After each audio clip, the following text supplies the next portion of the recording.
ओम शांति। आज है 16 फरवरी, शिव बाबा की साकार मुरली। सुनते हैं बाबा के मधुर महावाक्य। बाबा कहते हैं, मीठे बच्चे, इस समय सभी के सुख संपत्ति का देवाला रावण 5 विकारों ने निकाला है। तुम अभी रावण रूपी दुश्मन पर जीत पाकर जगत जीत बनते हो। प्रश्न, ड्रामा के किस राज को जानने के कारण तुम बच्चों के ख्यालात बड़े ऊंचे रहते हैं? उत्तर, तुम जानते हो ड्रामा अनुसार ऑटोमेटिक प्रभाव निकलता जाएगा खुद ब खुद। फिर भक्तों की भीड़ लगेगी। बाबा कहते हैं उस समय सर्विस नहीं हो सकेगी। जो बाबा के बच्चे दूसरे धर्मों में कन्वर्ट हो गए हैं वो निकल आएंगे। इसीलिए तुम्हारे ख्यालात बहुत ऊंचे रहते हैं कि कहां से कोई निकले जो बच्चापन बेहद बाप से वर्षा ले। तुम्हें ये ख्याल नहीं रहता कि कोई निकले जो पैसा दे, लेकिन शिव बाबा पढ़ाते हैं ये निश्चय बैठे और बाबा से वर्षा लेने के लिए भागे। गीत है, ले लो दुआएं माँ बाप की। ओम शांति। सेवा को सर्विस भी कहते हैं। पहले माता पिता सेवा करते हैं, अब देखो प्रैक्टिकल में कर रहे हैं ना। अभी से ही सभी कायदे कानून परम पिता परमात्मा आकर स्थापन करते हैं। क्या करते हैं? कायदे कानून। तुम बच्चे आते हो, मम्मा बाबा कहते हो, तो मम्मा बाबा भी तुम्हारी सेवा करते हैं। हद के माँ बाप भी बच्चों की सेवा करते हैं। माँ बाप गुरु वह सब है। लौकिक यह है पारलौकिक। लौकिक को तो सब जानते हैं। बरोबर बाप जन्म देते हैं। बाबा कहते हैं टीचर पढ़ाते हैं अर्थात शिक्षा देते हैं। फिर वानप्रस्थ अवस्था में गुरु किया जाता है। यह रस्म रिवाज कब से शुरू हुई? बाबा पूछ रहे हैं। अभी से ही यह आरंभ होती है। इस समय ही सतगुरु आते हैं, समझाते हैं मैं तुम्हारा बाप भी हूँ, टीचर भी हूँ, सतगुरु भी हूँ। बाप के तो बच्चे बने हो, टीचर रूप में इनसे शिक्षा पा रहे हो। अंत में सतगुरु बन तुमको सचखंड में ले जाएंगे। तीनों काम प्रैक्टिकल में करते हैं। बाबा कहते हैं तुम बच्चे माता पिता कहते हो तो बाप भी स्वीकार करते हैं। यह तो जानते हैं सभी बच्चे एक समान सपूत नहीं हो सकते। यहाँ भी बेहद का बाप कहते हैं सब बच्चे सपूत नहीं हैं। बेहद का बाप ये कह रहे हैं। यह तो तुम भी जानते हो। बाबा कहते हैं यह तो तुम भी जानते हो। अभी है रावण का राज्य। यह कोई विद्वान पंडित आदि नहीं जानते। जब कोई आते हैं तो पहले तो उनसे पूछना है तुम क्या चाहते हो। फिर कोई शांति चाहते हैं, इसीलिए गुरु ढूंढते हैं। सतयुग में तो कोई गुरु आदि नहीं ढूंढते, क्योंकि वहां दुखी नहीं है, वहां कोई अप्राप्त वस्तु नहीं। यहाँ तो कोई ना कोई वस्तु की लालसा रख गुरु के पास जाते हैं। कोई का सुनेंगे तो उनकी मनोकामना पूरी हुई तो खुद भी उनके पिछाड़ी में जाएंगे। सन्यासी पवित्र बनते हैं तो उन्हों की महिमा तो बढ़ानी ही है। बहुत शिष्य बन जाते हैं। बाबा कहते हैं विवेक भी कहता है जो पवित्र बनते हैं उनकी महिमा जरूर बाप को करानी है। तुम पवित्र बनते हो तो तुम्हारी कितनी महिमा होती है। तुम्हारे द्वारा मनुष्यों का 21 जन्मों के लिए कल्याण हो जाता है। सर्व मनोकामनाएं 21 जन्मों के लिए पूरी हो जाती है। यह भी तुम जानते हो। दुनिया में यह भी कोई नहीं जानते कि परमात्मा कब आते हैं और जगत अम्बा कौन है। ये भी कोई भी नहीं जानते, जिस द्वारा हमारी सभी मनोकामनाएं पूरी हो जाती हैं। अब सब घोर अंधियारे में है, तथा राजा रानी तथा प्रजा। पहले कम अंधियारा होता है, फिर कलयुग में घोर अंधियारा होता है। माया के राज्य को बाबा कहते हैं घोर अंधियारा कहा जाता है। किसको? माया के राज्य को। बाप कहते हैं भारत का बड़े ते बड़ा दुश्मन भी माया रूपी 5 विकार है। तुम जानते हो इस माया रावण ने सीताओं को हरण किया अर्थात अपनी जंजीरों में कैद किया। बाप आते हैं इस बड़े ते बड़े दुश्मन से लिबरेट करने। यह भी कोई को पता नहीं कि भारत जो इतना माला माल था उनको इतना कंगाल किसने बनाया। यही रावण बड़ा दुश्मन है। इनकी प्रवेशता के कारण भारत का ये हाल हो गया है। कहा जाता है ना, तुम्हारे में क्रोध का भूत है, परंतु मनुष्य समझते नहीं कि 5 विकारों को भूत कहा जाता है। यह भूत अर्थात रावण ही बाबा कहते हैं सबसे बड़े दुश्मन है। ऐसे नहीं कि मुसलमानों व क्रिश्चियनों ने भारत को कंगाल बनाया, नहीं, सबकी सुख संपत्ति का देवाला इसी रावण ने निकाला है। ये बात कोई नहीं जानते हैं। बाबा कहते हैं अब संन्यास धर्म को 1500 वर्ष हुए। उन्हों की संख्या बहुत वृद्धि को पाई हुई है। वृद्धि को पाते पाते अभी जाकर जड़ जड़ीभूत अवस्था को पहुंचे हैं। तुम्हारा तो अब सतो प्रधान नया झाड़ है। कैसा झाड़ है? सतो प्रधान नया झाड़। तुम अभी रावण के साथ युद्ध कर रहे हो। गीता में रावण का नाम नहीं है। उन्होंने फिर हिंसक युद्ध दिखा दी है। कैसी हिंसक युद्ध?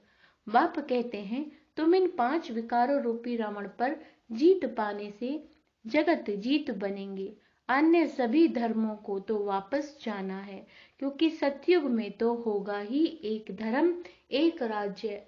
सो जिन्होंने कल्प पहले लिया था, जो सूर्यवंशी बने थे, वही सतो प्रधान नंबर 1 राज्य करेंगे। सतयुग में था ही एक धर्म, फिर पुनर्जन्म लेते लेते अभी तो बहुत वृद्धि हो गई है। जैसे अन्य धर्मों में भी अनेक प्रकार की वृद्धि हो गई है, वैसे इनमें भी ब्रह्म समाजी, आर्य समाजी, सन्यासी आदि कितने हैं। वंडर है ना? है तो सभी भारतवासी। एक आदि सनातन देवी देवता धर्म के ना सिजरा तो ऊपर में वही चला आता है। भारत खंड है सचखंड, जहाँ बाप आकर देवी देवता धर्म में ट्रांसफर करते हैं। यह तुम जानते हो। पहले 7 रोज भट्टी में रख शूद्र से ब्राह्मण बनाना पड़ता है। सन्यासियों को तो वैराग्य आता है तो जंगल में चले जाते हैं। उन्हों का रास्ता अलग है। घर बार छोड़ जाते हैं। उन्हों को कोई तकलीफ नहीं है। बाबा कहते हैं हाँ, मनसा में तो संकल्प आएंगे, काम विकार से तो छूट जाते हैं, बाकी क्रोध आता है। उसमें भी नंबरवार तो होते हैं ना, कोई उत्तम, कोई मध्यम, कोई कनिष्ठ, कोई तो एकदम डर्टी भी होते हैं। सतयुग में भी भल सुखी तो सब होते हैं, परंतु बाबा ने कहा सतयुग में क्या कहा बाबा ने? भल सुखी तो सब होते हैं, परंतु नंबरवार मर्तबा तो है ना। सूर्यवंशी राजा रानी प्रजा, चंद्रवंशी राजा रानी प्रजा, उत्तम मध्यम कनिष्ठ तो होते हैं। यह सभी धर्मों में होते हैं। तो बाप सभी राज बैठ समझाते हैं इस मार्ग में डिफिकल्टी बहुत है, संन्यास मार्ग में इतनी नहीं। उन्हों को तो वैराग्य आया, संन्यास लिया और खलास। कोई कोई फेल होते हैं, बाकी जो पक्के होते हैं उन्हों का वापस आना मुश्किल है। बाबा कहते हैं यहाँ तो यह है ग्रस्त व्यवहार में रहते पवित्र रहना। बाप समझाते हैं बहादुर वह जो दोनों इकट्ठे रहे, बीच में ज्ञान योग की तलवार हो। ऐसे एक कहानी भी है कि उसने कहा कि घड़ा भल सिर पर रखो, परंतु तेरा अंग मेरे अंग से ना लगे, अर्थात विकार की भावना ना हो। उन्होंने फिर शरीर समझ लिया, बात सारी विकार की है, अर्थात नंगन नहीं होना है। काम अग्नि में जलना नहीं है। बड़ी मंजिल है तो प्राप्ति भी बहुत बड़ी है। सन्यासी पवित्र बनते हैं तो उन्हों को भी कितनी प्राप्ति है। बड़े बड़े महामंडलेश्वर बन बैठे हैं, महलों में रहते हैं। बहुत लोग जाकर पैसा रखते हैं, चरण धोकर भी पीते हैं। बाबा कहते हैं बहुत महिमा होती है, परंतु नंबर 1 महिमा है ईश्वर की। वही स्वर्ग का रचयिता है। वहां रावण का माया का नाम निशान नहीं रहता। सन्यासी भी ये नहीं समझते कि माया 5 विकार हैं, सिर्फ पवित्र रहते हैं। उन्हों का ड्रामा में यही पार्ट है। बाबा कहते हैं उनका है हठ योग संन्यास और तुम्हारा है राजयोग। वह राजयोग तो सिखला न सके, वह है शंकराचार्य, यह है शिवाचार्य। तुम भी परिचय देते हो, हमको भगवान आकर पढ़ाते हैं। हम सबको क्या परिचय देते हैं कि हमें खुद भगवान पढ़ाते हैं। वह तो जरूर स्वर्ग का मालिक बनाएगा, नरक का तो नहीं बनाएंगे। वह रचता ही स्वर्ग का है, तो ग्रस्त में रहकर पवित्र रहना, इसमें ही मेहनत है। कन्या को शादी बिगड़ रहने नहीं देते, आगे विकार के लिए शादी करते थे। अब विकारी शादी कैंसिल कर ज्ञान चिता पर बैठ पवित्र जोड़ा बनते हैं। तो अपनी जांच करनी होती है कि माया कहाँ चलायमान तो नहीं करती, मन में तूफान तो नहीं आते। भल मन में संकल्प आते हों, परंतु कर्म इंद्रियों से विकर्म कभी नहीं करना। भाई बहन समझने से, ज्ञान चिता पर रहने से बाबा कहते हैं काम अग्नि नहीं लगेगी। अगर आग लगी तो अधोगति को पालेंगे। यूं तो सारी दुनिया भाई बहन है, परंतु जब बाप आते हैं तो हम उनके बनते हैं। अभी तुम प्रैक्टिकल में ब्रह्मा मुख वंशावली हो। तुम्हारा यादगार भी यहाँ है। अधर कुमारी का मंदिर भी है।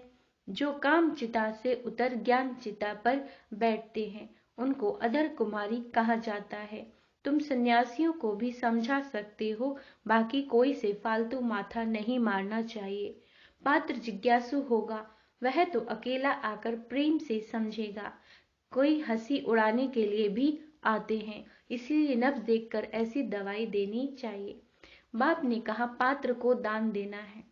आजकल दुनिया बहुत खराब है। सन्यासी लोग तो कफनी पहन लेते हैं और जाकर अलग रहते हैं। कुछ ना कुछ मिल जाता है, मजे से खाते पीते रहते हैं। आजकल उन्हों का प्रभाव है ना। तुम्हारे में भी जो अच्छी सर्विस करते हैं, उन्हों की महिमा से औरों की भी महिमा निकल पड़ती है। जो बच्चे अच्छी सर्विस करते हैं तो सब कहेंगे इनके माँ बाप भी ऐसे होंगे। मेहनत जरूर करनी है।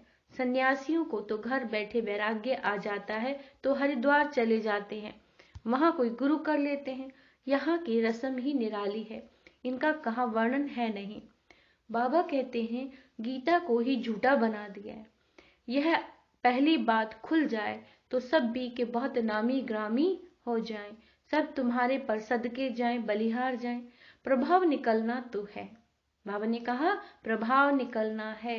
अभी तो तुम्हारा बहुत सामना करते हैं, पहले तो घर के ही दुश्मन बनते हैं। इस बाबा के भी कितने दुश्मन बने। श्री कृष्ण के लिए भी कहते हैं ना, भगाता था, कितने कलंक लगाए, है ना। यह भी ड्रामा में बाबा कहता है नूंद है। ड्रामा अनुसार ऑटोमेटिकली प्रभाव निकलता जाएगा, फिर भक्तों की भीड़ आकर होगी। परंतु क्या कहा बाबा ने, परंतु भीड़ में फिर सर्विस हो नहीं सकेगी। सन्यासियों के पास भीड़ होती है तो वह खुश होते हैं।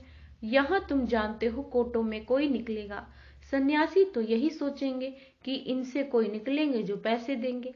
तुम्हारा ख्याल चलता है कि इनसे कोई निकले तो बच्चा बन वर्षा लेवे। तो कितना फर्क है ना। तुम भाषण करते हो तो अपने बच्चे और धर्मों में कन्वर्ट जो हो गए हैं वो निकलेंगे। कई आर्य समाज से कोई कहां से निकल आते हैं, तो जब फिर लोग सुनते हैं यह हमारे धर्म का ब्रह्मा कुमार कुमारियों के पास गया है, तो समझते हैं हमारी नाक कट गई। इसमें समझाने की बड़ी युक्ति चाहिए। पहले तो बाप का परिचय बाबा कहते हैं देना है। भल कोई लिख कर भी देते हैं, बरोबर शिव बाबा पढ़ाते हैं, परंतु उसमें खुश नहीं होना है। निश्चय बिल्कुल नहीं बैठा है ना। भल कई बच्चे पत्र भी लिखते हैं, परंतु बाबा लिख देते हैं तुमको निश्चय बिल्कुल नहीं है। निश्चय बैठे मोस्ट विलेविड बाप से वर्षा मिलता है तो एक सेकंड भी ठहरे नहीं। विवेक कहता है कि गरीब झट भागेंगे, साहूकार कोई बिरला निकलेगा, साधारण कुछ निकलेंगे। कोई भी आए, बाबा कहते हैं कोई भी आए बोलो, यह राजयोग की पाठशाला है। जैसे डॉक्टरी योग वैसे यह राजयोग है, जिससे राजाओं का राजा बनना है। हमारा एम ऑब्जेक्ट ही है मनुष्य से देवता बनना। अच्छा, मीठे में बाप दादा का मीठे मीठे सिक्के लदे बच्चों प्रति नंबरवार, क्या कहा बाबा ने आज, नंबरवार पुरुषार्थ अनुसार दिल पर वह चढ़ते हैं, याद प्यार है ना, जो पुरुषार्थ कर बाप समान बनाते हैं। बाकी बाप सभी को प्यार तो करेंगे ही। अच्छा रूहानी बाप के रूहानी बच्चों को नमस्ते। धारणा के लिए मुख्य सार, कर्म इंद्रियों से कोई भी कर्म नहीं करना है। ज्ञान और योग बल से मन के तूफानों पर विजय प्राप्त करनी है। सेवा ऐसी करनी है जिससे माता पिता का नाम बाला हो, सबकी दुआएं मिलती रहें। वरदान, अपने अनादि स्वरूप में स्थित रह सर्व समस्याओं का हल करने वाले एकांतवासी भव। आत्मा का सद्धर्म, स्वधर्म, सुकर्म, स्व स्वरूप और स्व देश शांत है। संगम युग की विशेष शक्ति साइलेंस की शक्ति है। अंडरलाइन, संगम युग की जो विशेष शक्ति है वो है साइलेंस की शक्ति। आपका अनादि लक्षण है शांत स्वरूप रहना और सभी को शांति देना। इसी साइलेंस की शक्ति से विश्व में सब समस्याओं का हल समाया हुआ है। शांत स्वरूप आत्मा एकांतवासी होने के कारण सदा एकाग्र रहती है और एकाग्रता से परखने और निर्णय करने की शक्ति प्राप्त होती है, जो व्यवहार व परामर्थ दोनों की सर्व समस्याओं का सहज समाधान है। ठीक है ना। तो बाबा ने क्या कहा है, शांति में रहना है, एक की याद में रहना है।